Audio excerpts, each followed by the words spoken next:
Right. Well, we usually get into the 2025 attendees, but I will go ahead and gently get us teed up here in hopes that more will continue to log on. I do see Meredith Neal and Ryan Windish, both in the kind of community planning, director of permitting in that community development spot. So just giving a little context for both Chris and Patrick. We have Zach that's from Multicare. Stephanie Schramm is on our board with Madcap Marketing. Judy, I think we all might know Judy. Her and her husband have a long time owned Tacoma Trophy, so a real iconic small business owner in our area. Representative Jacobson is on. Christine Nahn is our representative from Puget Sound Energy. Nicole Phillips, hey, representing our pets that we love, Sumner Veterinary here. So just a little bit of a cast of characters that are on. Hannah from our office. So I'm going to go ahead and get us started here. Typically every quarter, or at least a couple times a year, we are fortunate to have Chris Eyler from the U.S. Chamber that can, provide us a little bit of, just a snapshot of what's happening in Congress. Today we'll be talking a little bit about the state of our economy. Where are the elections going? So definitely gives us a good purview, one that we may not talk about on a more regular basis in our chamber, but he very quickly reminds us of all the things that are happening on behalf of business on that federal level. So Chris, I appreciate you being here, and I'll let you go ahead and take the floor here. Great, thank you. And am I able to share on my screen? You certainly may. Great.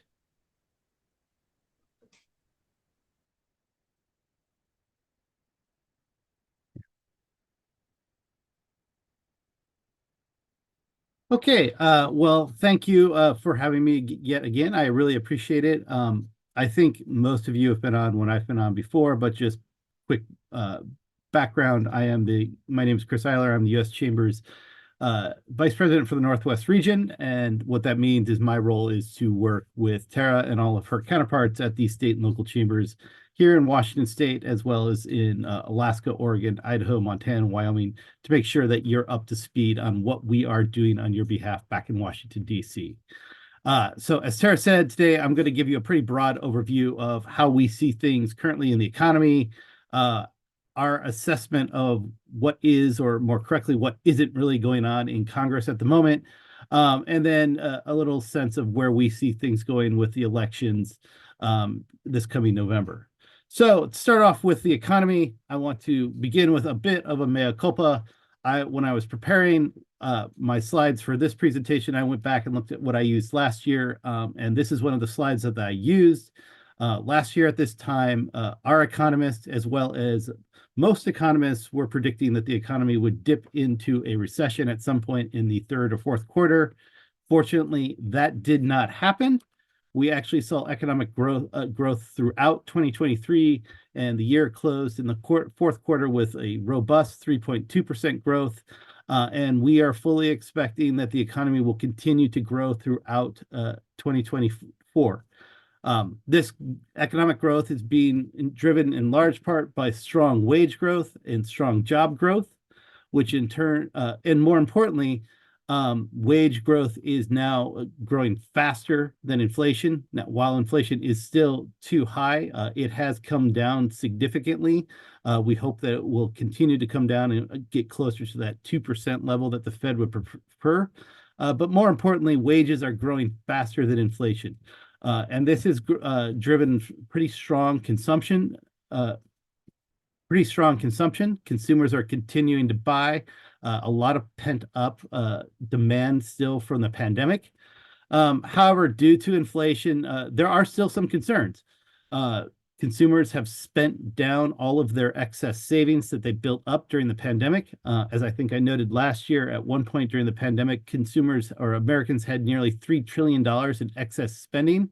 But because of inflation, because of pent-up demand from the pandemic, consumers have really been spending down that savings. And as a consequence, they're carrying higher and higher levels of debt on their credit cards. But all that being said, we are a lot more optimistic about the state of the economy at this point than we were at this point last year. Uh, Unfortunately, that optimism does not necessarily translate to our politics. Americans continue to have a very sour view of the state of the country. By nearly 2-1, Americans say the U.S. is the direction of the country is we are heading in the wrong direction. What more, all of our political leaders are currently underwater in their approval rating. President Biden has been underwater since August of 2021, but likewise, none of our congressional leaders are in danger of winning a popularity contest anytime soon. And Congress as a whole has an approval rating hovering around 11 to 12%. Who can blame Americans for being so sour about our government right now? This whole Congress, the top news has really been the chaos, the dysfunction, particularly of the House of Representatives, where we've seen a speaker removed, a sitting member expelled for only the 6th time in our history, and numerous members of Congress not only announcing their retirements, but choosing not even to finish out their terms and leaving before the end of the Congress.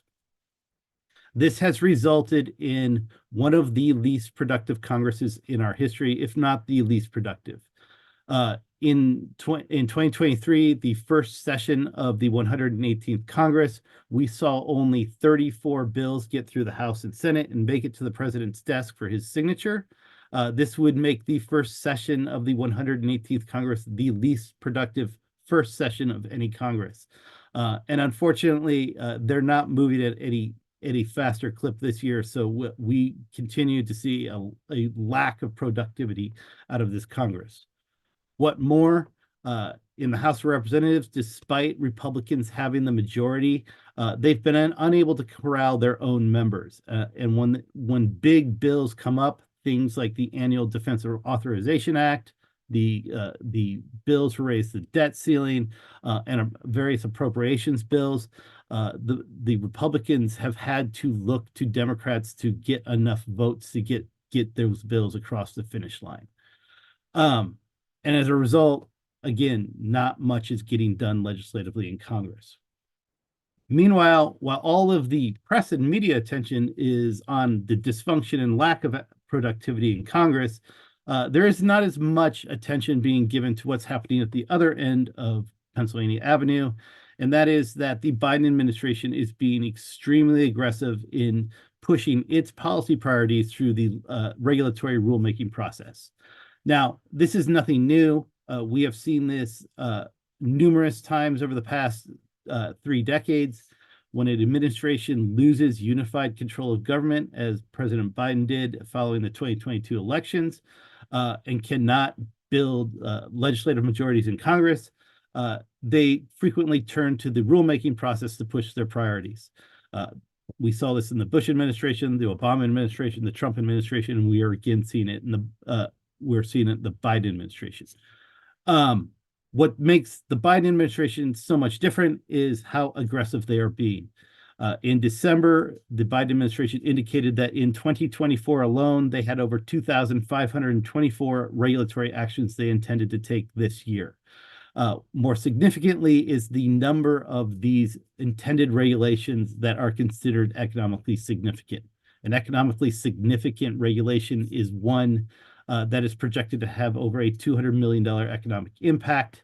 And when we compare the number of regulations under active consideration that meet that $200 million economic impact threshold, the number of regulations under active consideration is 69% higher now than it was at this point at the end of President Obama's first term.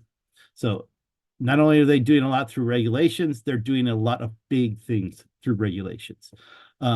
We are spending more and more of our time monitoring what is coming out of the agencies. We are particularly concerned about things that we are seeing come out of the Department of Labor, the National Labor Relations Board, in the Biden administration's efforts to promote unionization. They are doing things that are a direct have a direct attack on things like the franchise model. They want to redefine what it means to be they wanted to redefine what it means to be an independent contractor. They want to make it more difficult for businesses to classify their employees as independent contractors.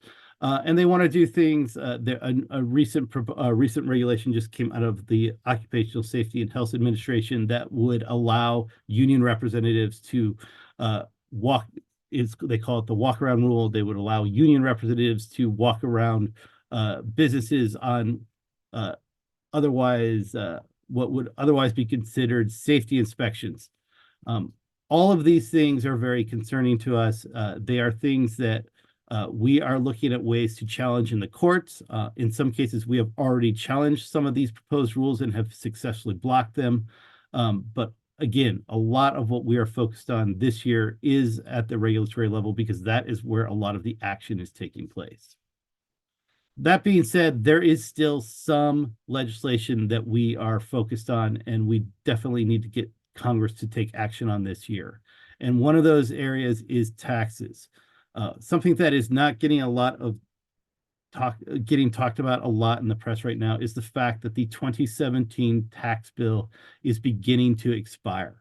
When they wrote the Trump tax cuts in 2017, they could not make, because of budgetary rules, they could not make all of these tax cuts and all of the deductions included in that law permanent. Some of those deductions have already started to expire. 3 of the deductions, the research and development deduction, the so-called EBITDA standard for interest deductibility, and the 100% bonus depreciation deduction have already expired. What, in a nutshell, these deductions have to do with is how and when businesses can deduct their research and development costs, their interest expenses, and the depreciation on their capital investments. These deductions have, since they've been in place, have freed up billions of dollars for businesses to reinvest in their operations, reinvest in their employees. Because they have expired, businesses are unsure of whether they will be able to take these deductions moving forward. So we are trying to get these 3 deductions extended at some point this year, preferably before the end of tax season, but that's quickly approaching next week. Fortunately, there has been some movement here. The House of Representatives passed H.R. 7024, which is the bipartisan tax extenders bill that would extend all 3 of these tax deductions. It would also modestly expand the child tax credit. It passed this bill 357 to 70 in the House of Representatives. Every single member of the Washington congressional delegation was supportive of this bill. Our problem right now is that it is stalled out in the Senate. Some more conservative members of the Republican Party in the U.S. Senate are objecting to the bill's expansion of the child tax credit. So we are trying to do everything we can to dislodge it and get it through the Senate as soon as possible. Right now, the outlook, though, is a little bleak. That we just don't see a path forward at this point. We are trying to get senators to weigh in with Senator McConnell and Senator Crapo, who's the ranking Republican on the Senate Finance Committee, to encourage them to allow this process to move forward. But right now, there are a lot of other things that are taking priority in the Senate. But that's being said, this is a top priority for us this year. If it does not get done, it will be something that will be at the top of our priority list next year. One other deduction that I do want to raise, this one is still in place. It does not expire until next year, but it is one that is extremely important. And another one that we will need to get extended is the 20% pass-through deduction. When in the 2017 bill, when they lowered the corporate tax rate, they wanted to make sure that small businesses were not put at a disadvantage to larger corporations.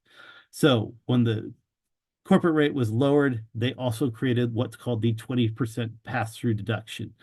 This is largely taken advantage of by small businesses, sole proprietorships, partnerships, and S corporations.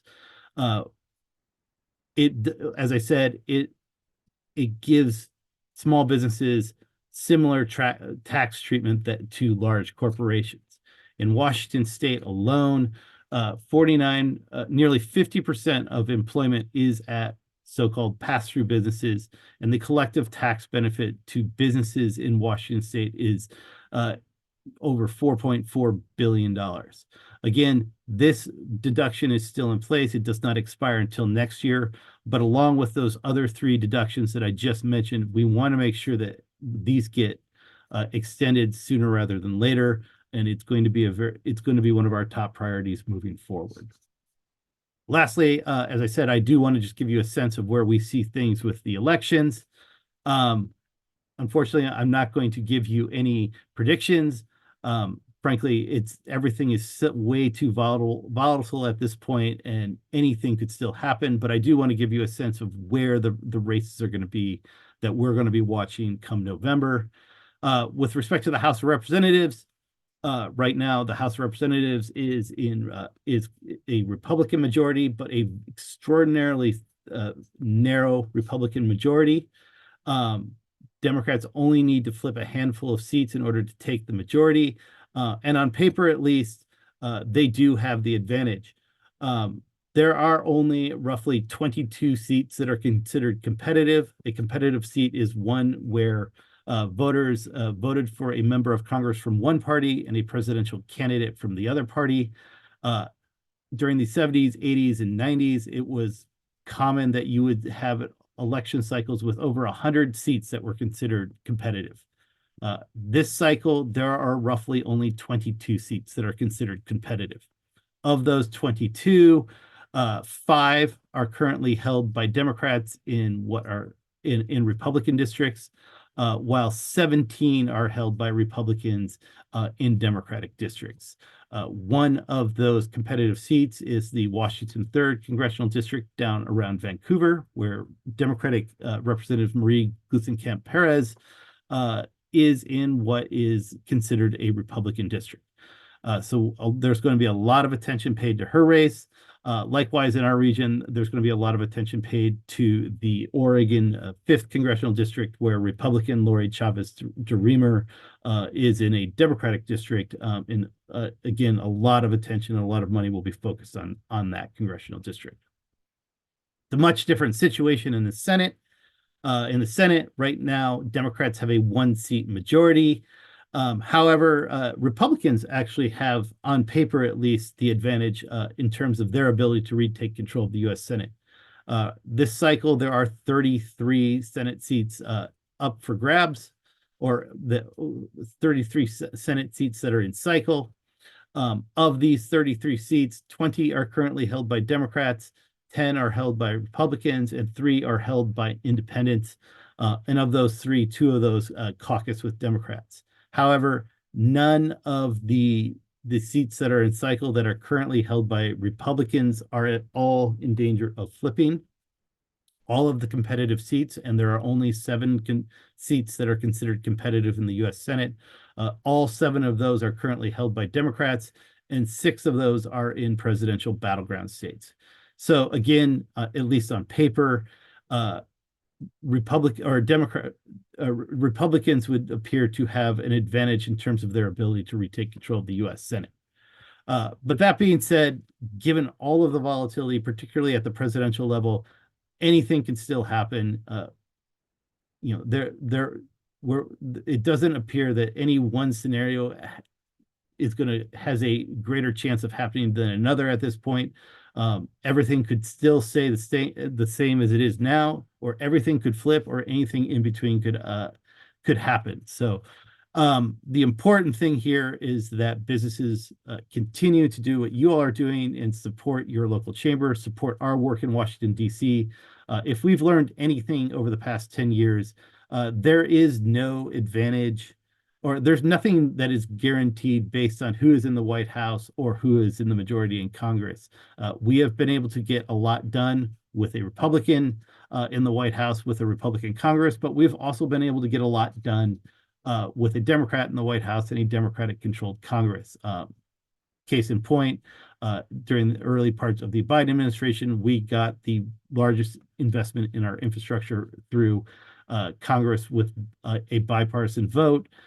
We also saw Congress pass the CHIPS and Science Act. In the Trump administration, we were able to get tax cuts through and a significant regulatory relief. But we have seen frustrations with both administrations.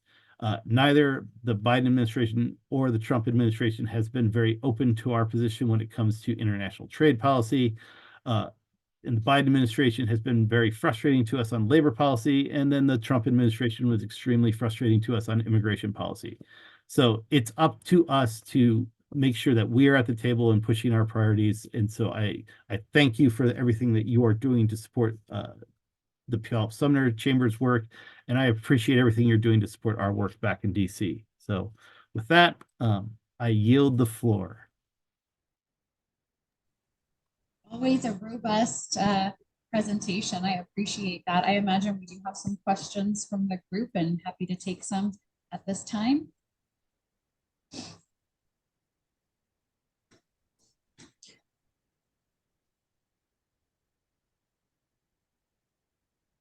What I might ask one while everybody's brains are percolating a little here.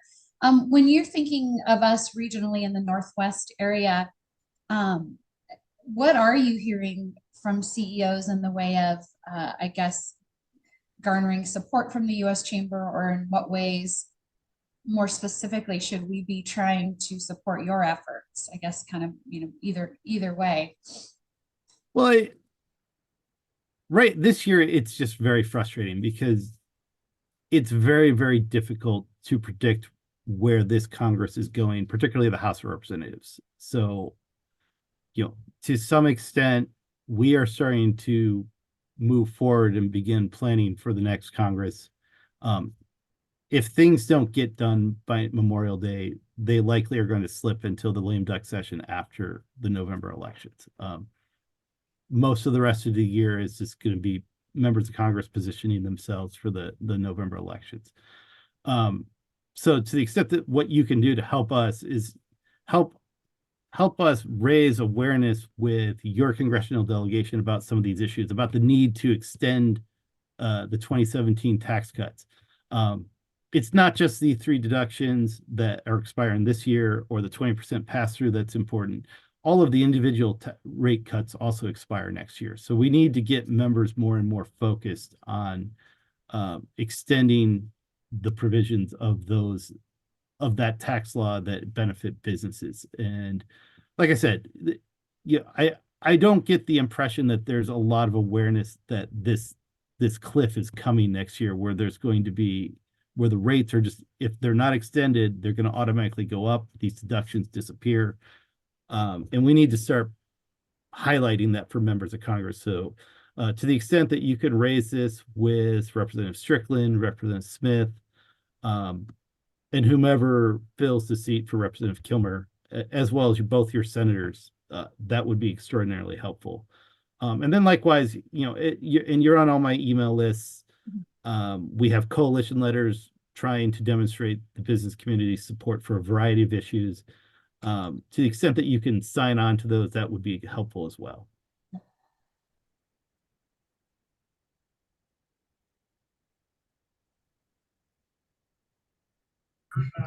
The independent contractor thing, I mean, that's a done deal. Is that, I mean, that's really the only one I hear about in the industries that I work within, and more so in like the promotional product side of things, because so many of them use independent contractor sales folks. I need to go back and check. There's been a lot of court activity around a lot of these, and that one may have been stayed by the court. Okay. There's been a couple of regs that have come out of Department of Labor and the National Labor Relations Board that we have challenged, or we have been part of lawsuits that have challenged. And I may be confusing that one with the joint employer one, which is the one that was going directly at the franchise model. But let me check, and I'll follow up with Tara, and she can relay it to you.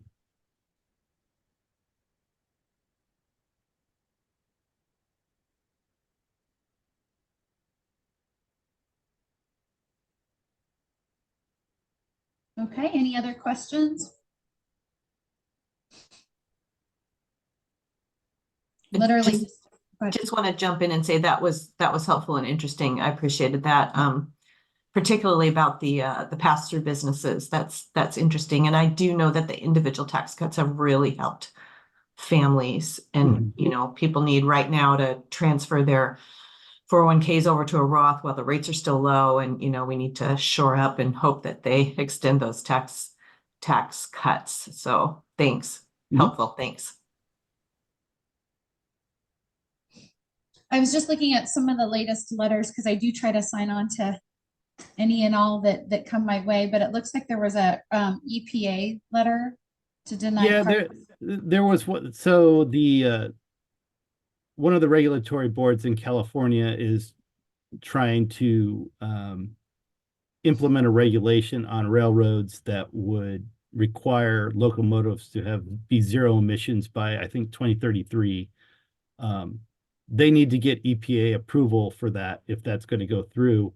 And we're encouraging the EPA to reject that, because when California does things like that, that has the effect of essentially being a nationwide regulation. And the technology doesn't exist at this point for locomotives to meet that standard in that time frame. So we're encouraging the EPA to deny that approval of that California regulation.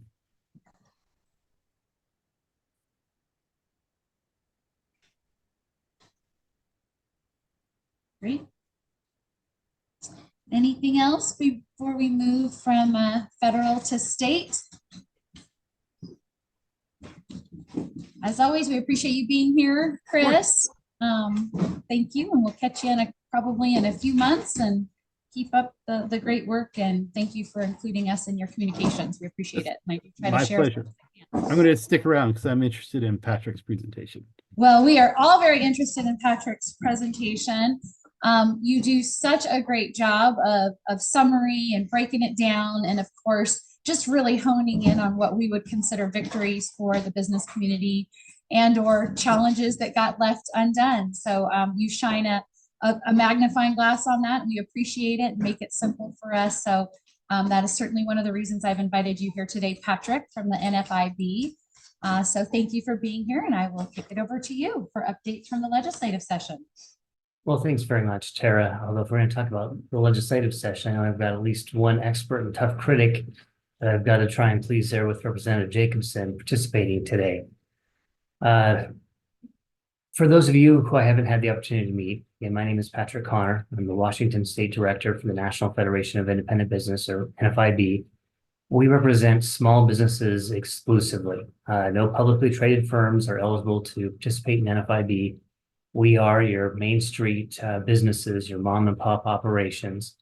And so we sometimes take a bit of a different stance on legislation than some other business groups. We're not focused on a particular trade. We're looking out for your bottom line across the board if you operate a small business. So really appreciate the insights from Chris.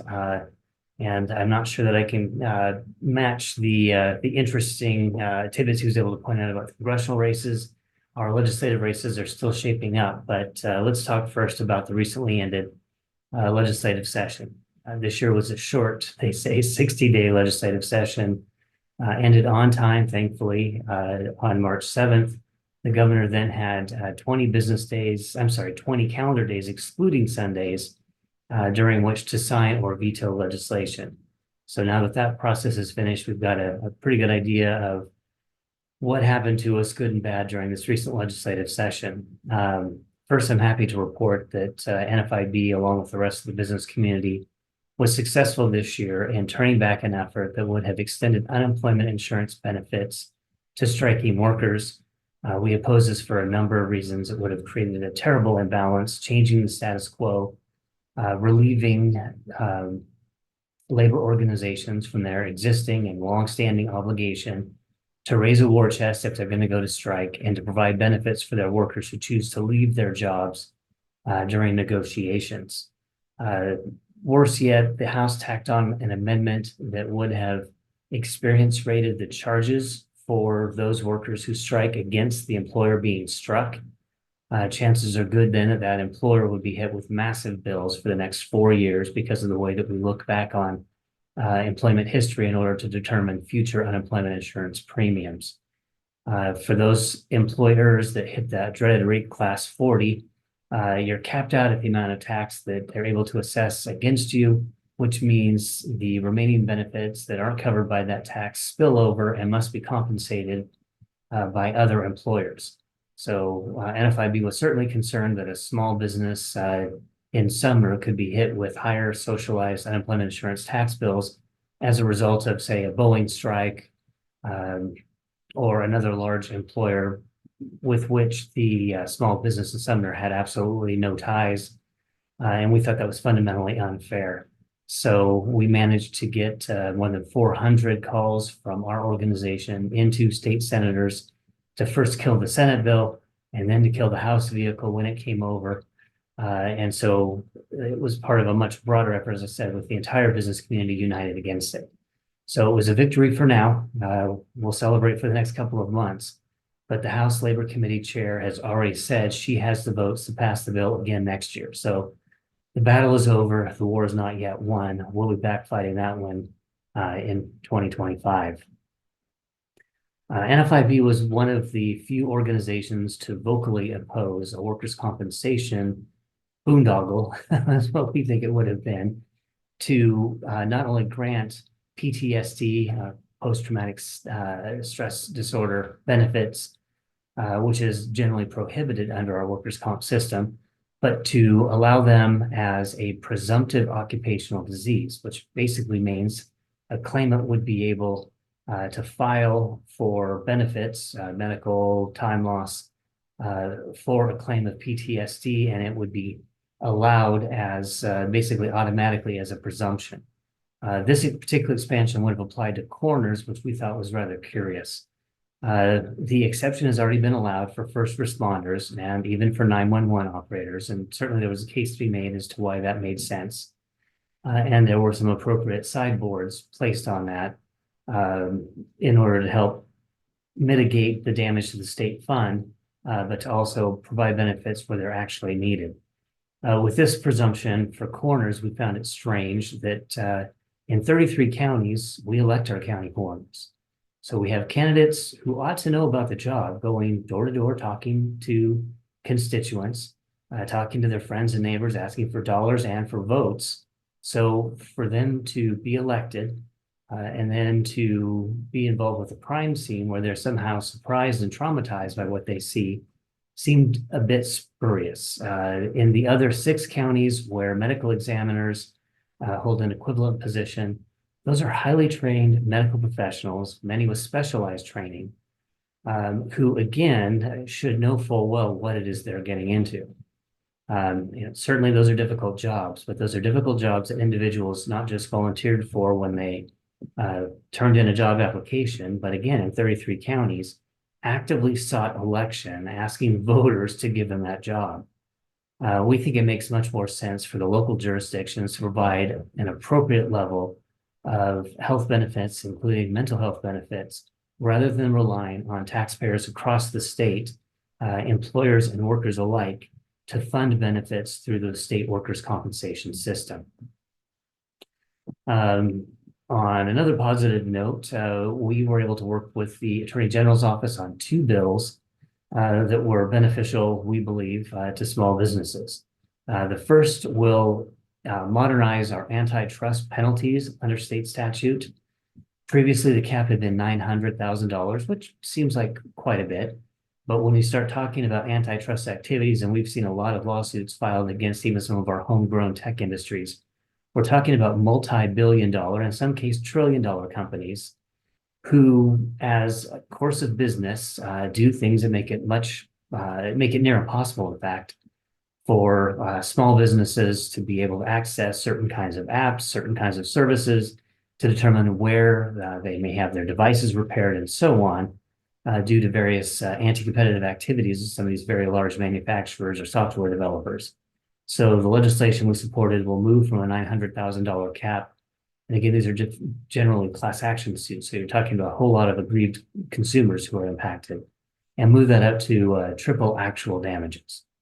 Another Attorney General request bill that we were pleased to support deals with sanctions for the prevailing wage issues. Folks who are aware of the construction industry and the public works process know that contractors are required to pay what's called the prevailing wage.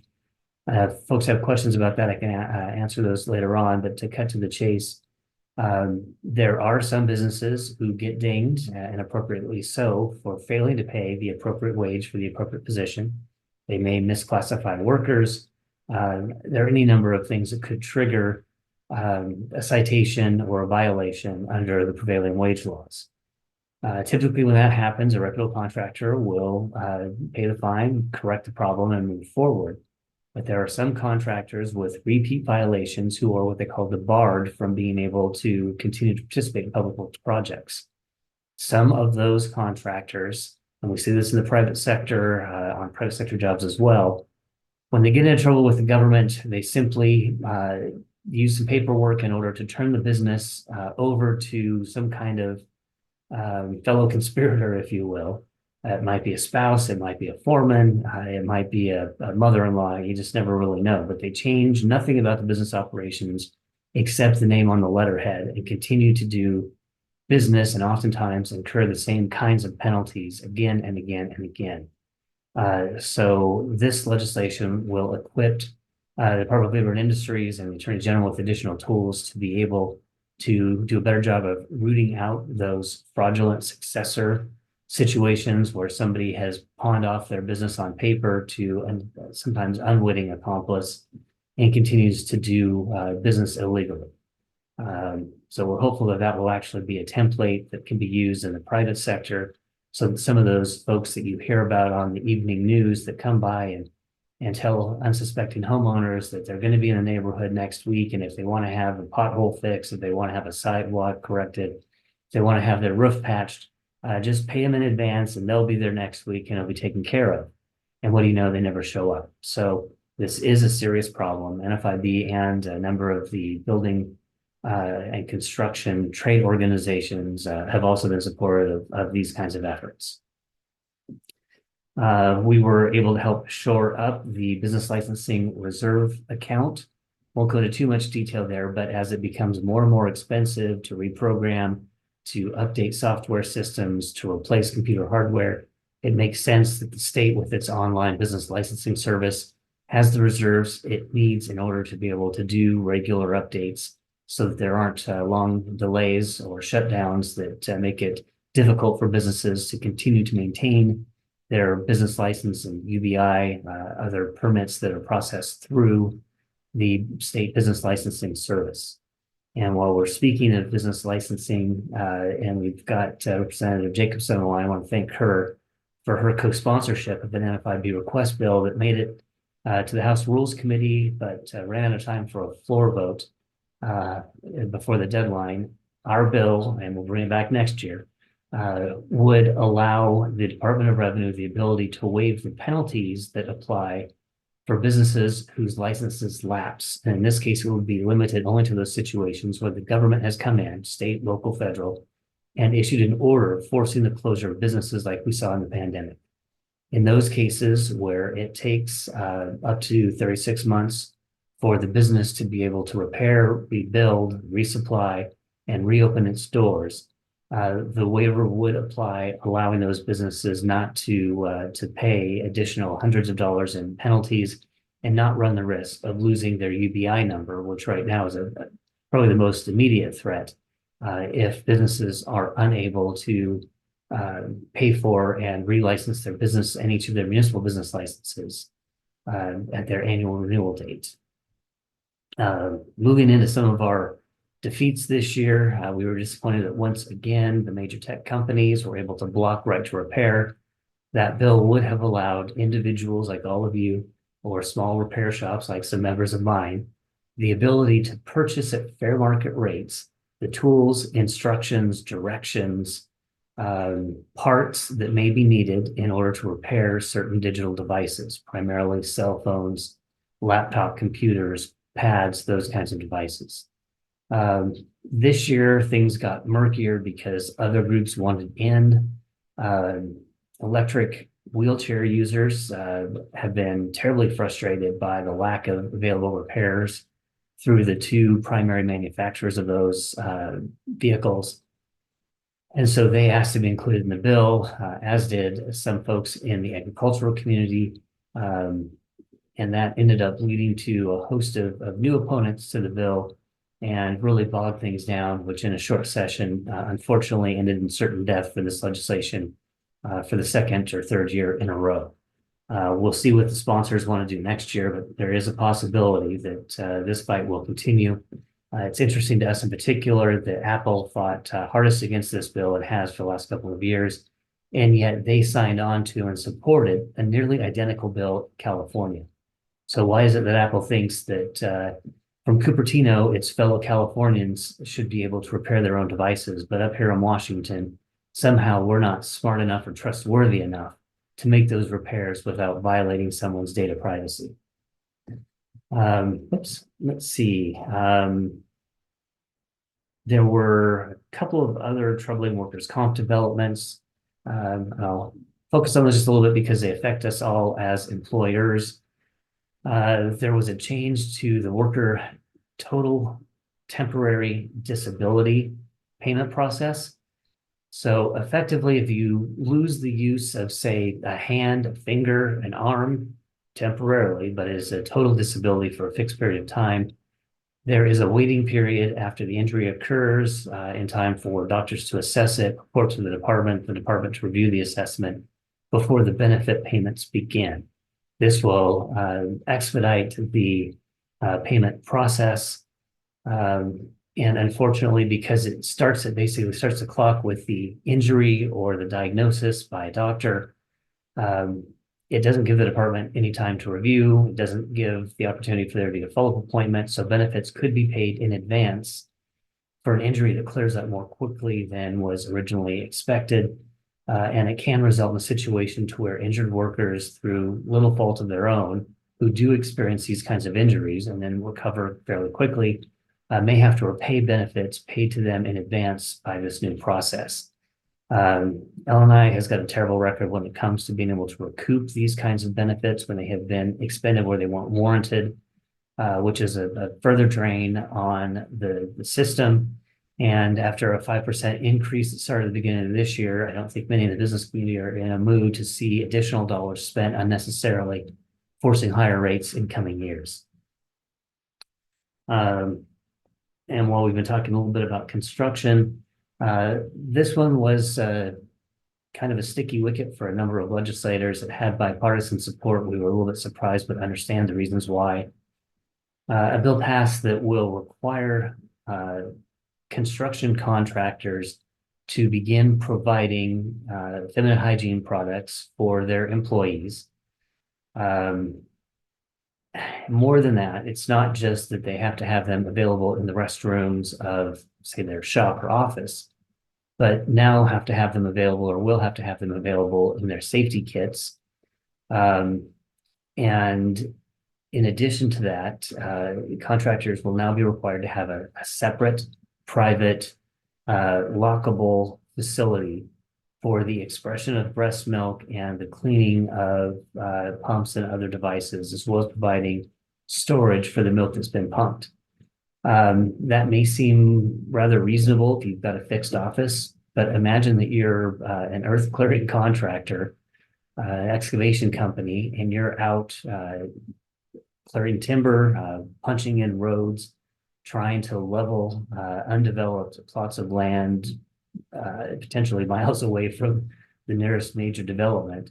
It's going to be awfully difficult to try and bring in an appropriate type of facility that's not a bathroom to allow workers to express breast milk, to take care of personal hygiene needs, and do so in a way that doesn't open the employer up to potentially frivolous complaints from the workers based on the location of the stored items, based on the misidentification of which workers might be in need of those items, based on other factors such as the type or quality or quantity of the items provided.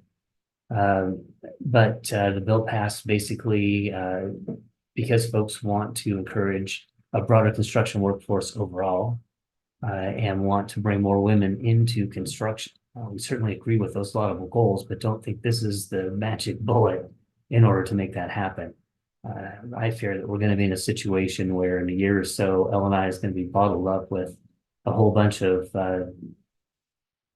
complaints that are probably unnecessary and probably could have been better worked out between the employer and the employee. Had that been an option rather than a directive coming out of L&I regarding these types of issues. Another big one, this one is definitely headed to the courts, and that's the employer gag rule. The proponents say that it's not fair for workers to be forced to attend a meeting during work hours where the employer comes in and talks about political or religious activities. And that may be a sympathetic argument until you read the fine print where it says that that employer not only can't talk about a preferred candidate or whatever religious matter may be coming up, and Christmas decorations could be considered a religious matter and trigger the law, but it also prohibits employers from talking with their workers about proposals for unionization, the employer's counter arguments, which are allowed and required under federal law, as well as regulations affecting the business or proposed either regulations or laws that could affect the business operations. So this similar kind of, legislation similar to this has passed in about half a dozen states. We may be the number 6 or number 7, I forget which. But in all of those cases, it's being litigated. A similar bill passed in Oregon recently, and it has been stayed and not enforced as it goes through litigation as well. So we expect that once this bill becomes effective, that there will likely be another lawsuit filed to block the implementation here in Washington State, and then to see what happens in the various states where it's been filed and see how far it makes it, whether it's got to go to the U.S. Supreme Court for a final decision or not. But pretty clearly, in our mind, a violation of an employer's First Amendment rights, and it is prohibited under federal law under the National Labor Relations Board and National Labor Relations Act. So I think we're running short on time. I'd like to leave a little bit of an opportunity for questions if there are any, or certainly give some time back to Tara for other committee business. But thank you again for the opportunity to come and speak with you. I hope this information was helpful. If you'd like more information, visit us at nfib.com/Washington. Our legislative report, our weekly reports during session are all available to you online at nfib.com/Washington. Thanks, Tara. Do I have your permission to share with this group your latest, I guess, final report? Oh, absolutely. Yes. Thank you for doing that.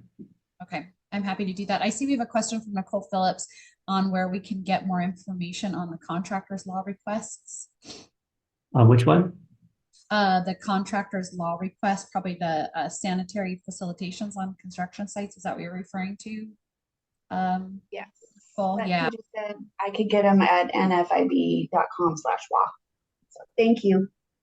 Well, we will provide more information as it comes available. The bill was just signed into law not long ago. The department will begin rulemaking. I don't believe I've yet received the notice for that. But there is time for the department to begin that process. There will be, I'm sure, a robust stakeholder process. And NFIB, and I suspect our friends at the Association of Washington Business as well, will be involved in those discussions and that rulemaking process, and do our very best to make sure that all of you and our members statewide are notified of those developments, have the opportunity to comment and be engaged before the rule is finalized. Awesome. Any other questions from the group here? Thank you. I'll just say thank you again. That was interesting. You had me Googling all the laws, and I did notice that coroner bill passed through 97-0 through the House. So I wasn't going to tell anybody. I guess we failed to hear this side of it because it had a Republican sponsor. So that was interesting to me. I'll watch out for that one next time and take a real close look at it. So thank you for that heads up. And yeah, appreciate what you're doing. And I will say also that part of the reason that menstrual products bill and pumping stuff got so much support as people didn't want to be seen as taking an anti-women vote. And I am a gal and I've nursed 7 kids and I was just, nope, not a good idea. So I think that it just depends probably on your perspective. So yeah, thanks for all those updates. Appreciate it.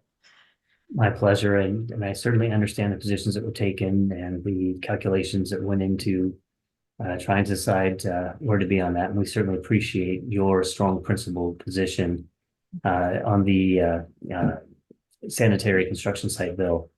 I think from our position, and we would say this to our friends on your side of the aisle in both chambers, it makes much more sense to go with an incentive approach, at least at first, and then decide whether you need to come in with a regulatory switch to force certain kinds of behaviors or changes at the work site. But typically, if you ask and bring it up, there are ways to accommodate that don't result in one-size-fits-all straitjackets that can strangle sectors of the economy. Yep. Agreed.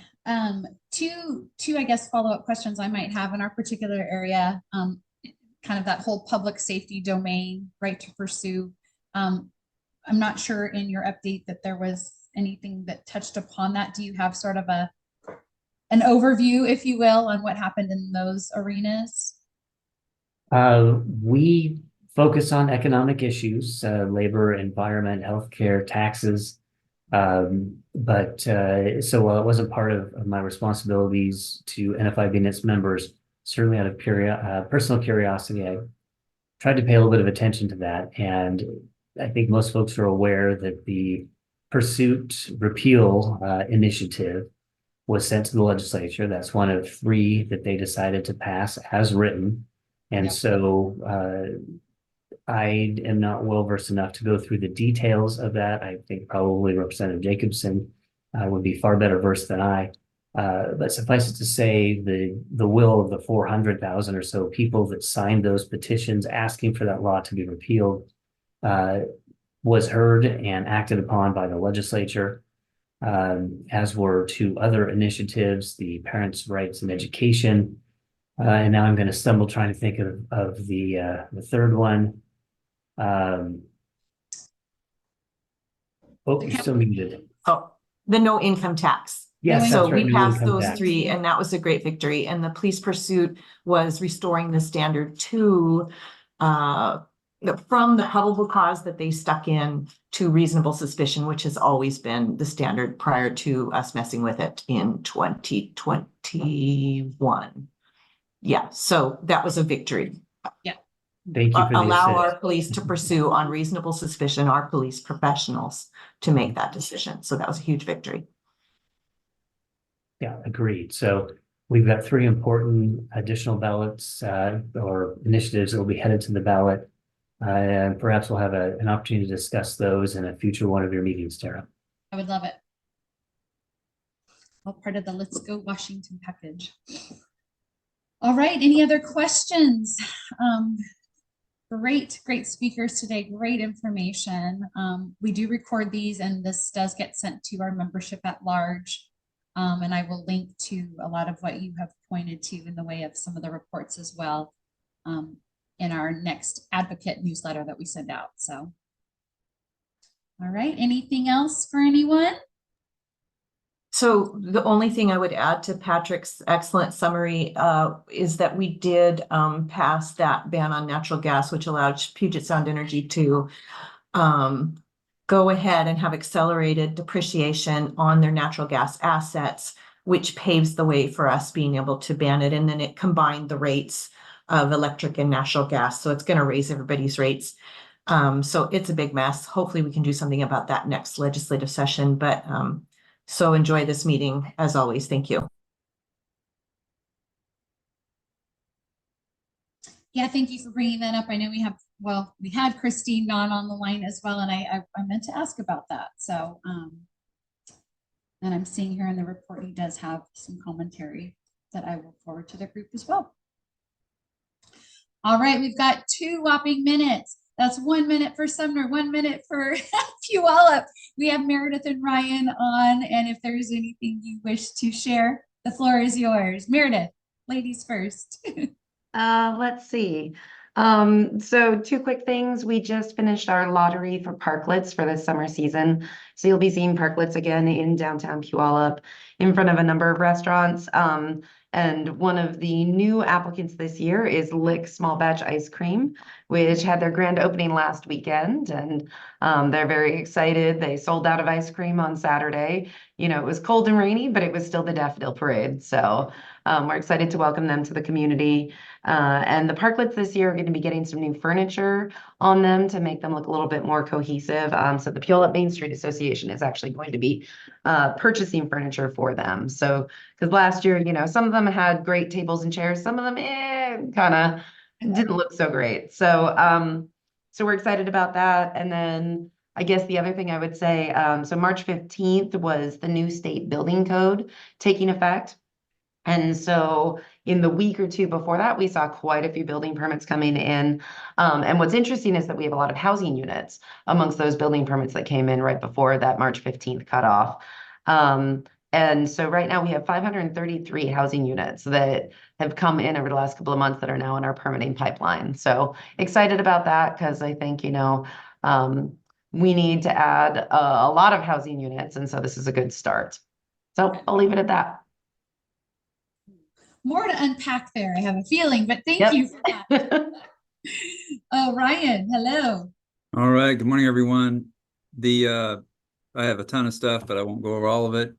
Probably some of the most interesting things we have going on is in terms of council. We had council member Cindy Hochstetter resigned, and Pat Clerget was appointed by the council to fill that position last month. And then a council member, Earl Stewart, just recently resigned, and we will be going through another process to appoint someone to fill that position as well. We're in our 25-26 biannual budget process. It's kicking off following a council retreat May 4th. I can tell you that the budget is tighter than it has been. It's looking more like 2009, 2010 in terms of revenue and expenditures. So we have some tough decisions to make. We do still plan to do a community partners fund again this year. That's for nonprofits in the community that provide assistance in various ways, including the Sumner Food Bank, Sumner Family Center, and even the Chamber of Commerce. So look forward to that. And we are also in the middle of our 2024 comprehensive plan update. Like so many jurisdictions, we're in the middle of our 60-day comment period on that, which ends April 30th. And one of the biggest things coming out of that in terms of, I think, business and development related is an increase to our transportation impact fee. We did a new transportation management plan, and that results in some changes to that fee, significant changes, going from $3,400 per peak hour trip to either $6,400 or $7,400, depending on which option the council ultimately chooses.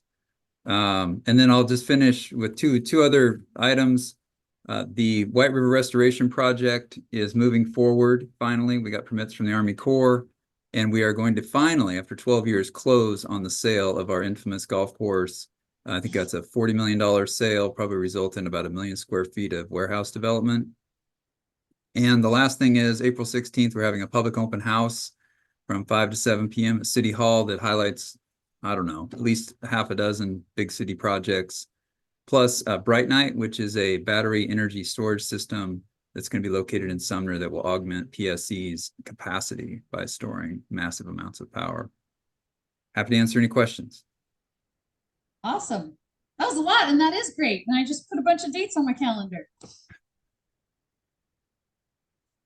All right. That was a good little teaser. I hope some of you also added those dates to your calendar. The commentary for the 60-day on the 2024 comp plan, and then your April 16th highlights for city proposed projects also should be of interest to many of us. So, all right. Well, thank you. Hey, what a great session. I so appreciate Chris Eyler and Patrick Connor for being here, U.S. Chamber and NFIB, great partners, and happy to be able to ride on your coattails, sharing all the great information you provide us. So thank you so much for that opportunity.